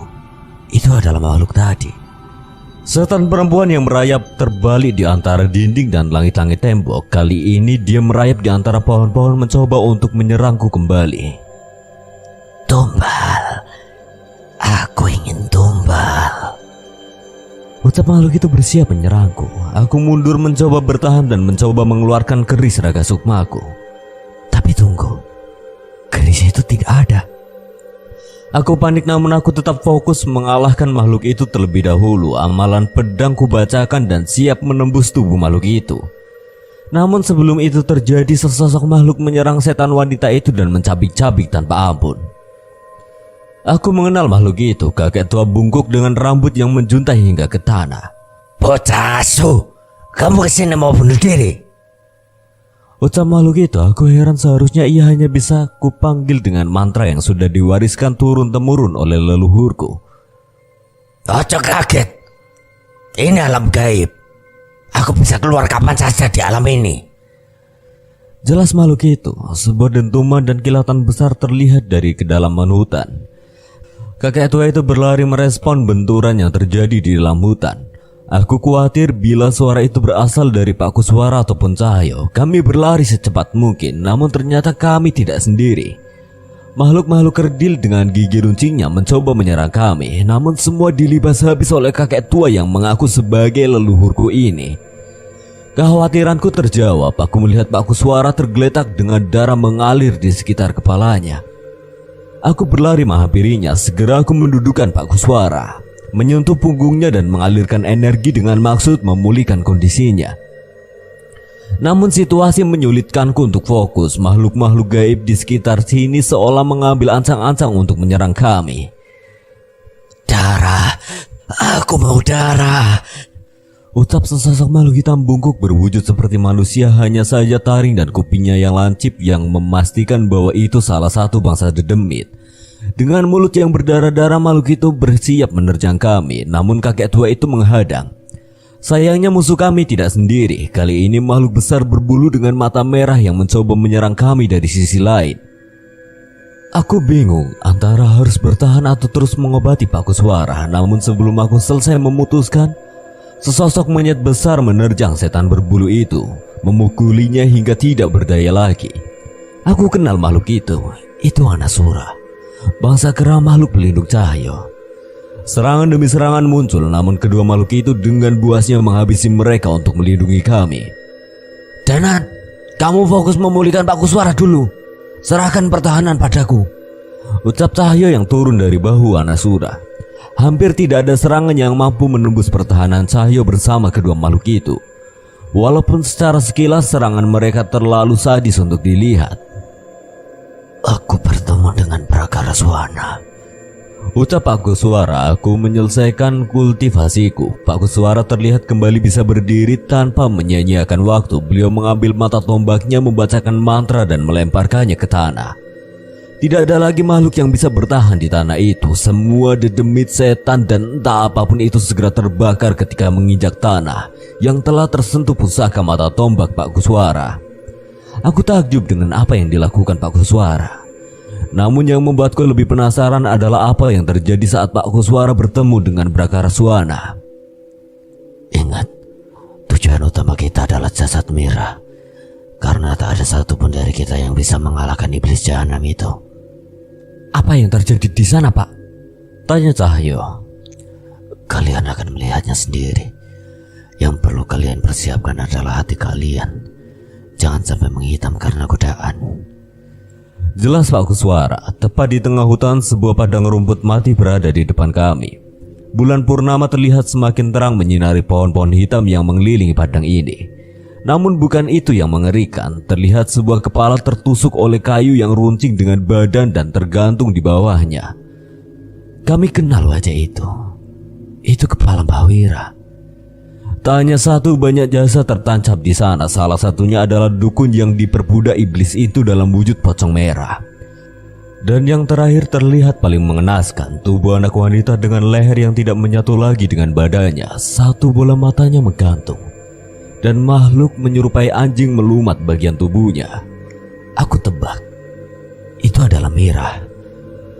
Mungkin ini yang menyulut amarah Pak Kuswara hingga dengan mudah dikalahkan oleh Prakaraswana. Aku menengok Pak Kuswara, khawatir emosinya akan tersulut kembali, namun ternyata tidak. Wajahnya seolah telah siap menghadapi ini semua. Angin berhembus kencang, aku melihat sekeliling. Sesosok manusia muncul dari tengah-tengah padang rumput. Aku penasaran, namun energi hitam dari tubuhnya membuatku menyadari siapa dia.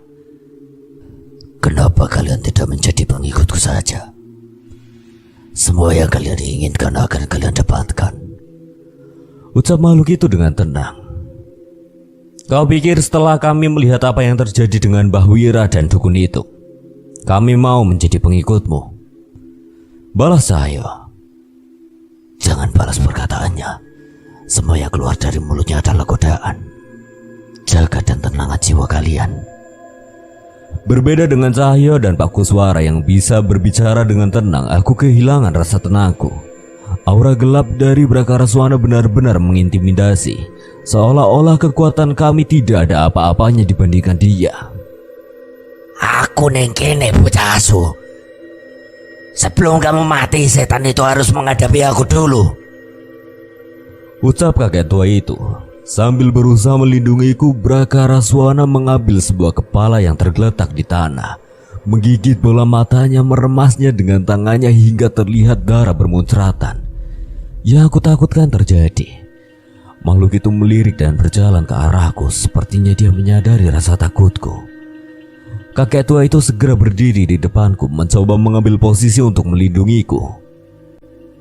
Elingo jenengku. Mulai sekarang panggil aku Eyang Widarpa. Ucap kakek tua itu sambil menerjang Brakaraswana. Tanpa menahan kekuatan, Eyang Widarpa segera melompat dan mencoba meremas kepala Brakaraswana. Tapi tidak semudah itu. Sebuah tangan, bukan, itu ekor ular raksasa yang berasal dari tubuh Brakaraswana, menghempaskan tubuh kakek tua itu. Merespon serangan itu, Anasura menerjang pukulan ke tanah dan melontarkan batu dan tumpukan mayat ke arah Brakaraswana dari punggungnya.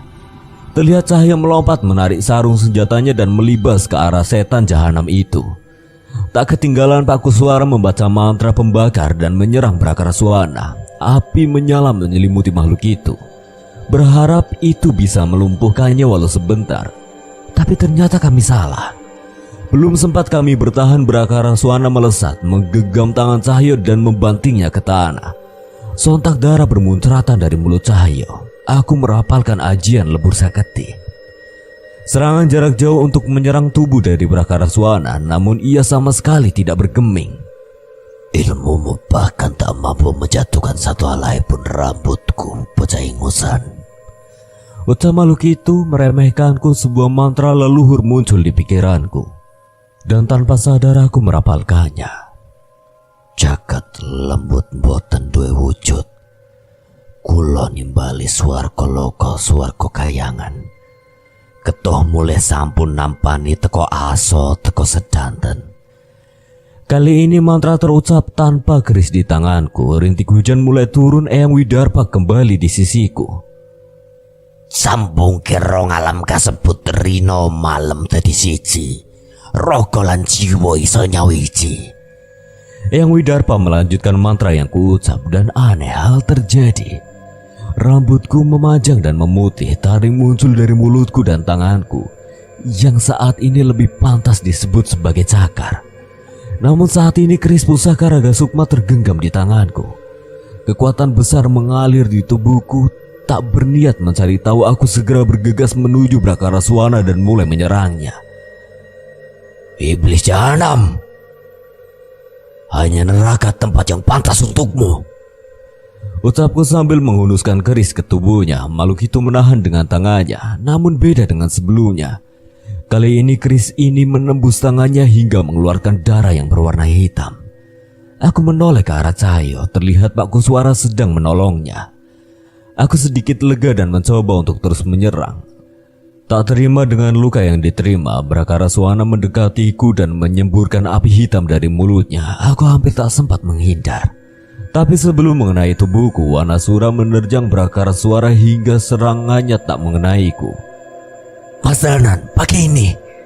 Teriak Pak Kuswara sambil melemparkan mata tombak pusaka andalannya. Aku menangkapnya dan segera melemparkan mata tombak itu bersamaan dengan ajian lebur saketi, dan berharap itu bisa menembus tubuhnya.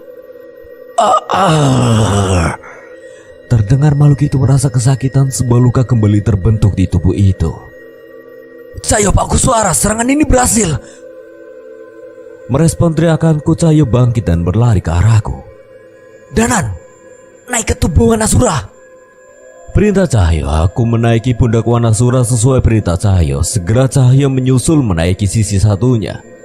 Tanpa diperintah, Wanasura kembali menerjang Brakaraswana. Aku kembali menarik mata tombak Pak Kuswara mencoba menyerang kembali, namun makhluk itu menghindar.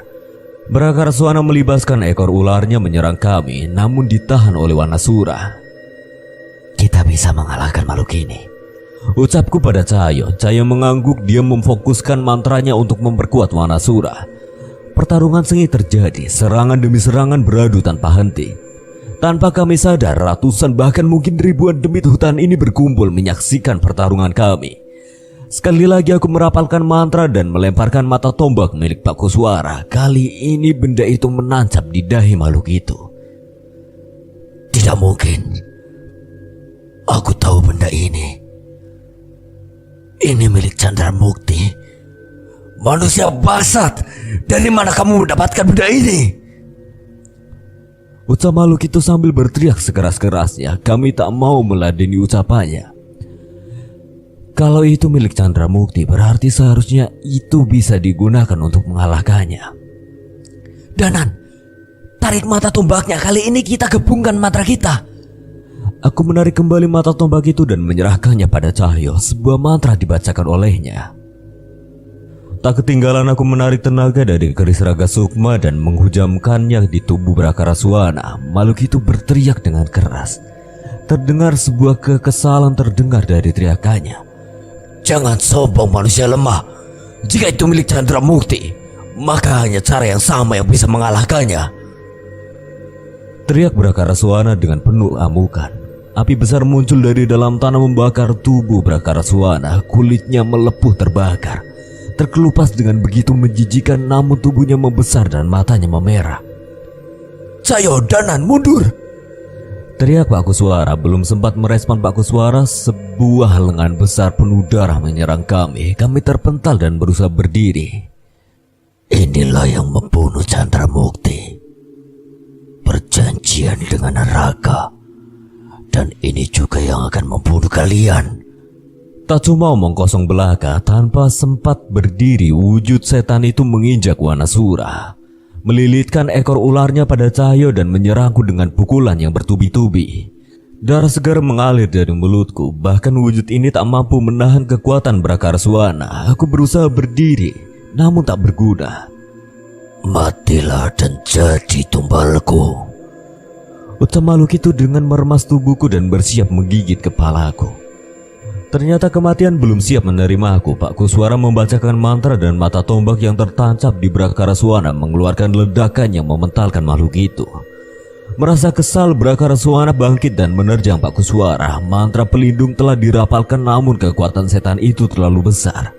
Setan itu menghajar Pak Kuswara tanpa ampun. Kami menaiki Wanasura dan mencoba menolong Pak Kuswara. Namun yang terjadi, semburan api dari mulut makhluk itu membakar tubuh Wanasura. Danan, jasad Mira! Teriak Pak Kuswara dengan darah berhamburan dari mulutnya. Kami tak memperdulikan dan tetap berusaha menyelamatkan Pak Kuswara. Makhluk itu kembali bermaksud menyerang kami, tapi sekali lagi Pak Kuswara menyerang dengan mata tombak dan dibalas dengan pukulan yang sadis. Jangan bodoh, selamatkan jasad Mira. Ingat, aku masih ada pusaka pengganti raga. Mendadak aku teringat pusaka yang diserahkan ke Dio. Bisa jadi itu yang dimaksud Pak Kuswara. Kami menjadi sedikit lebih tenang dan segera menaiki Wanasura. Namun yang terjadi setelahnya sama sekali tidak ingin kami lihat. Brakaraswana memukuli Pak Kuswara hingga darah berceceran di mana-mana. Tak cukup sampai di situ. Makhluk biadab itu menarik lengan Pak Kuswara hingga putus dan melumat kepalanya hingga tak berbentuk. Aku sekuat tenaga menahan emosiku, berpegangan pada Wanasura dan menerjang jasad Mira. Mendadak terlihat sebuah pohon beringin besar di ujung hutan ini. Setelah mendengar cerita tentang pohon ini, kami tak ragu lagi menuju ke sana. Danan, bangun Danan! Ucap Cahaya sembari menggoyangkan tubuhku. Aku membuka mata, perlahan rasa sakit menjalar di seluruh tubuhku. Aku memastikan wujudku yang saat ini tak lagi bersatu dengan Sukma Eyang Widarpa. Di mana kita, Cahyo? Tanya aku pada Cahyo yang masih memastikan kondisiku. Sepertinya kita kembali ke Imalewang. Nampaknya kami berhasil selamat dari kejaran Brakaraswana. Jasad Mira. Itu Jawab Cahyo sembari menunjuk ke satu sudut ruangan. Aku menengok dan menemukan tumpukan tulang belulang yang kutebak itu adalah jasad Mira. Dan di sebelahnya terlihat sesosok jasad yang masih utuh. Terlihat dari tubuh itu penuh luka siksaan yang terlihat mengenaskan. Aku mengenali jasad itu. Itu adalah jasad Mbak Wira. Cahyo, kenapa kita harus bawa jasad Mbak Mira juga? Mbak Wira sangat berdosa. Hampir dipastikan dosanya tak akan terampuni oleh manusia manapun di dunia ini. Tapi setidaknya walaupun neraka sudah dijanjikan kepadanya, dia tidak lagi memiliki makhluk jahanam itu. Dan soal pengampunan hanya Tuhanlah yang berhak menilai. Aku paham perasaan Cahyo, seolah dia tidak sudi membiarkan Brakaraswana mendapatkan sedikit saja kemenangan terhadap manusia. Sudah bisa bergerak? Aku mengangguk dan mencoba untuk berdiri. Seluruh tenagaku sudah habis. Begitu juga dengan Cahyo. Semoga dengan ini semua sudah selesai. Ayo kita selesaikan tugas terakhir kita. Ucap Cahyo. Aku mengerti dengan apa yang dimaksud oleh Cahyo, yaitu menguburkan dengan layak jasad dari Mira, sang tumbal pertama sekaligus syarat Brakaraswana bisa terhubung dengan dunia ini. Kami mengumpulkan tulang-tulang Mira satu persatu dan keluar dari ruang tempat di mana Mira ditumbalkan.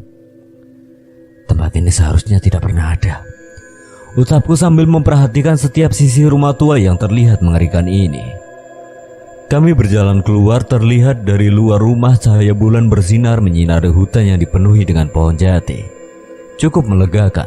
Tempat yang sebelumnya dipenuhi makhluk halus kini terlihat sepi, hanya serangga malam yang terdengar dari tempat ini. Entah mengapa hal ini menjadi terasa cukup aneh. Sepanjang perjalanan ke desa kami tak banyak ngobrol. Sepertinya tenaga kami sudah habis di pertarungan tadi hingga akhirnya kami sampai di penghujung hutan jati.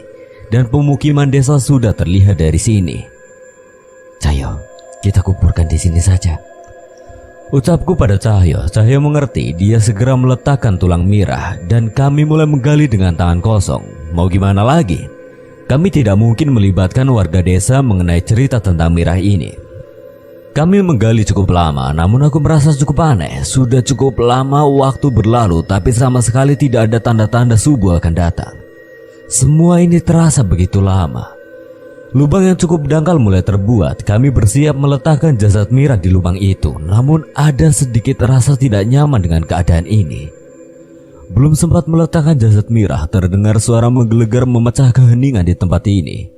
Sebuah benda di langit terlihat meluncur jatuh ke tanah dan menciptakan sebuah ledakan. Itu mata tombak Pak Kuswara, ucap Cahyo padaku. Belum sempat menjawab, hal yang sama sekali tak kusangka terjadi. Seperti sebuah kaca yang pecah, tempat kami berada berubah menjadi sebuah hutan jati yang dipenuhi ratusan makhluk halus. Hujan turun dengan deras membasahi tanah yang ada di sini. Cahyo, ini tidak mungkin. Sial, kita dikelabui.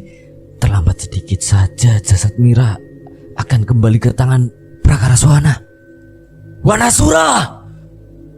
Teriak Cahyo memanggil roh pelindung andalannya, namun tak ada apapun yang terjadi. Sepertinya ini juga bukan lagi di alam gaib. Aku terduduk lemas. Makhluk ini bukan lawan yang kuat bila kami berada dalam kondisi biasa. Namun saat ini tak ada satupun dari kami yang bisa menanganinya. Cahyo terlihat tetap membacakan doa-doa dan ayat pelindung diri. Terlihat dia belum mau menyerah dengan keadaan ini, namun itu tidak banyak membantu. Sekumpulan makhluk kerdil dengan wajah yang mengerikan mulai mengerubungi Cahyo. Cahyo, lari! Teriakku sambil berlari menjemput Cahyo, namun usahaku gagal. Sesosok tangan dari dalam tanah menggenggam kakiku. Aku berusaha melepaskan, namun tangan-tangan dari mayat hidup itu tetap bermunculan berusaha untuk menarikku ke dalam tanah. Jangan menyerah, Danan. Makhluk jahanam itu tidak lagi bisa berurusan dengan dunia ini. Aku tidak sudi dikalahkan sama setan remeh ini, ucap Cahyo. Namun hal yang terjadi adalah sebaliknya. Sebuah gigitan makhluk kerdil menyerang wajah Cahyo.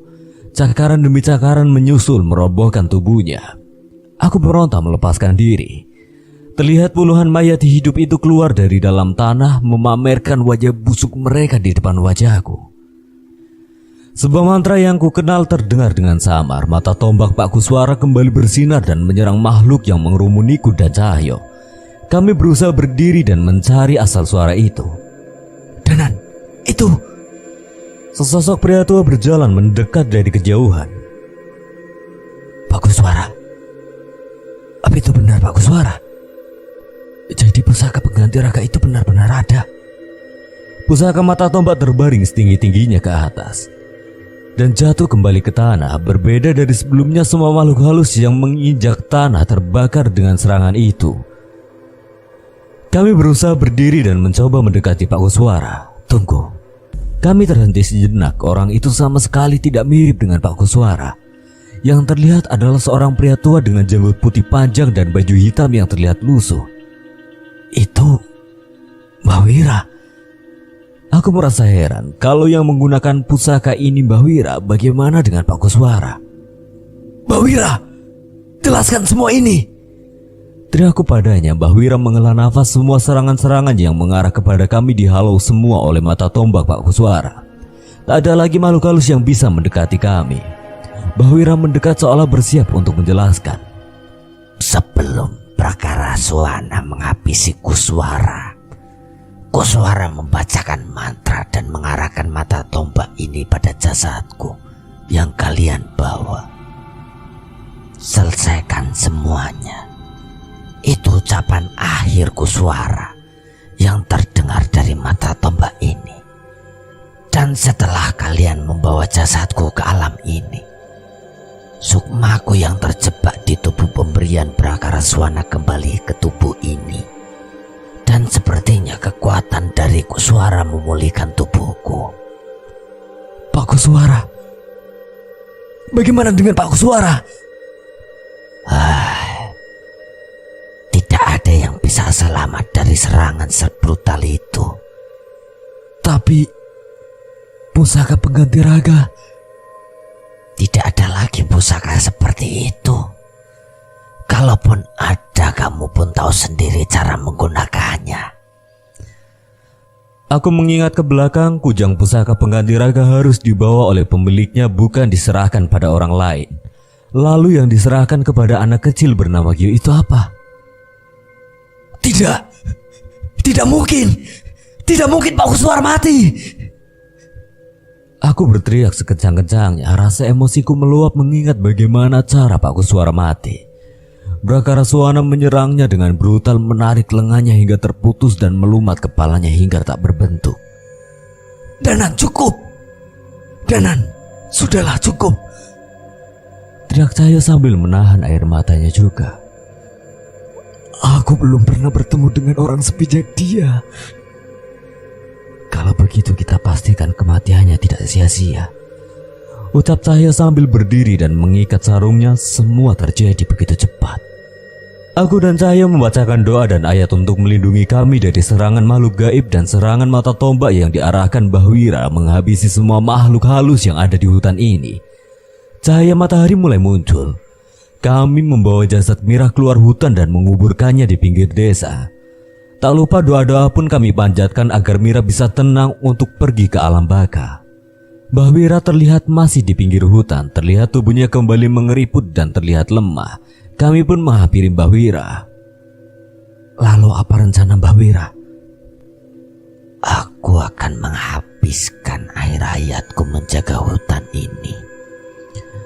Seandainya aku bisa mati, biarkan hutan ini menjadi tempat istirahat terakhirku. Mbah Wira mengeluarkan mata tombak Pak Koswara. Terlihat benda itu segera melesat ke langit dan hilang dari pandangan kami. Kekuatan Chandramukti sudah melindungi desa ini cukup lama melalui Pak Koswara. Sepertinya tugasnya sudah selesai. Kami doakan yang terbaik untuk Mbah Wira. Semoga Mbah Wira bisa menemukan jalan penebusan atas dosa-dosa Mbah Wira. Ucapku sembari meninggalkan hutan jati dan Mbah Wira di sana. Cahaya matahari terlihat begitu terang. Hawa pagi yang sejuk sungguh terasa sangat nyaman. Sebuah kebahagiaan yang disediakan oleh Tuhan yang jarang sekali kita hargai. Kami kembali ke rumah Bu Ranti. Terlihat Kang Asep dan Pak Kepala Desa sudah ada di rumah Bu Ranti. Mas Danan, Mbah Wira, tubuh Mbah Wira teh terbakar. Teriaknya padaku dengan panik. Sepertinya mereka berkumpul karena cerita Kang Asep ini. Kang Asep, Bu Ranti, dan Pak Kades, mohon sabar sebentar ya. Kami akan ceritakan semuanya. Aku dan saya membersihkan tubuh dan mengganti baju. Segelas teh hangat yang disediakan Bu Ranti terasa begitu nikmat, seolah ini adalah minuman terenak di dunia ini. Cukup panjang waktu yang kami habiskan untuk menceritakan kejadian semalam. Pak Kades setengah tidak percaya atas apa yang terjadi. Bu Ranti terlihat sedih mendengar kondisi Pak Kuswara, walau aku tak menceritakan secara detail bagaimana Pak Kuswara meninggal. Kang Asep, tubuh Mbak Wira yang Kang Asep jaga adalah tubuh pemberian Prakaraswana. Maka tidak heran jika tubuh itu terbakar saat makhluk itu kembali ke neraka.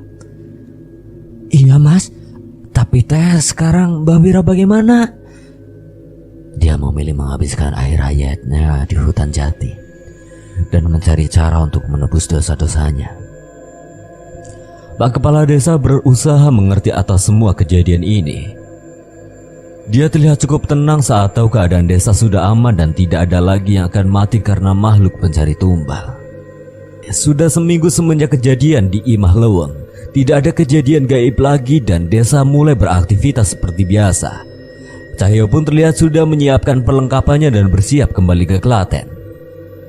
Cahyo, terima kasih atas bantuanmu di sini. Aku berutang budi lagi. Kamu ngomong apa toh? Jangan sekali-kali kamu menahan diri apabila butuh pertolongan.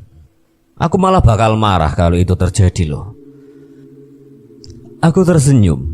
Sebuah anugerah yang sangat luar biasa bisa kenal dan memiliki bestie seperti Cahyo. Danan, kalau sudah selesai dengan urusanmu di sini, segeralah kembali ke Jogja. Ingat, masih ada urusan yang harus kita selesaikan di sana. Ucapnya dengan nada serius. Aku mengerti dengan yang Cahyo maksud. Aku pun mengangguk memberikan jawaban setuju atas kata-katanya.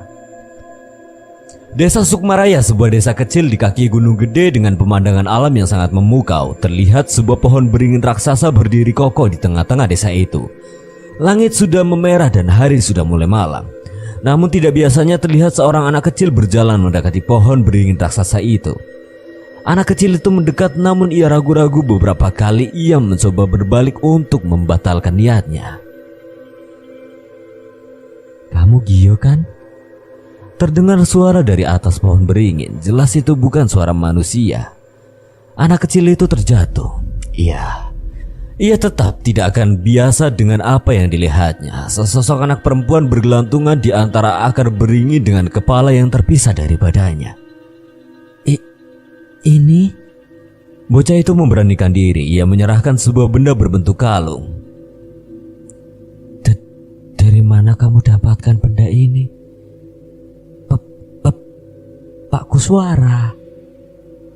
Makhluk itu mendekat mengambil benda itu. Seketika wujud makhluk itu bersinar dan seketika sinar itu hilang. Wujudnya kembali menjadi anak kecil yang terlihat polos. Apa yang terjadi dengan Bagas? Maksudku Kuswara. Pak Kuswara sudah pergi duluan. Kamu sudah bisa nyusul. Ini kalung milikku. Kuswara pernah cerita. Ibuku memberikan ini padanya saat aku menghilang. Cerita makhluk itu terlihat perbincangan polos antara kedua anak kecil itu. Tidak terlihat aneh. Yang sedikit berbeda, mereka tidak berada di alam yang sama. Aku tidak pernah menyangka Kuswara menghabiskan hidupnya untuk menyelamatkanku. Sekarang semuanya sudah selesai. Semoga kalian bisa main bareng lagi ya di sana. Makhluk itu meneruskan langkahnya keluar dari bayangan pohon beringin. Benar saja tidak ada makhluk apapun yang berusaha menyerang. Sebaliknya, cahaya yang hangat menyelimuti tubuh makhluk kecil itu menuntunnya ke sebuah tempat. Terlihat seorang anak laki-laki menjemputnya dari dalam cahaya itu. Sambil menitikan air mata, perempuan kecil itu tersenyum dan berlari menyambut tangan yang menjemputnya. Sekian, terima kasih buat Dioseta yang telah mengizinkan saya membawakan ceritanya. Apabila ada kesalahan atau kekurangan, Kang Slamet memohon maaf sebesar-besarnya. Akhir kata, Kang Slamet pamit undur diri. Wassalamualaikum warahmatullahi wabarakatuh. Sampai berjumpa lagi.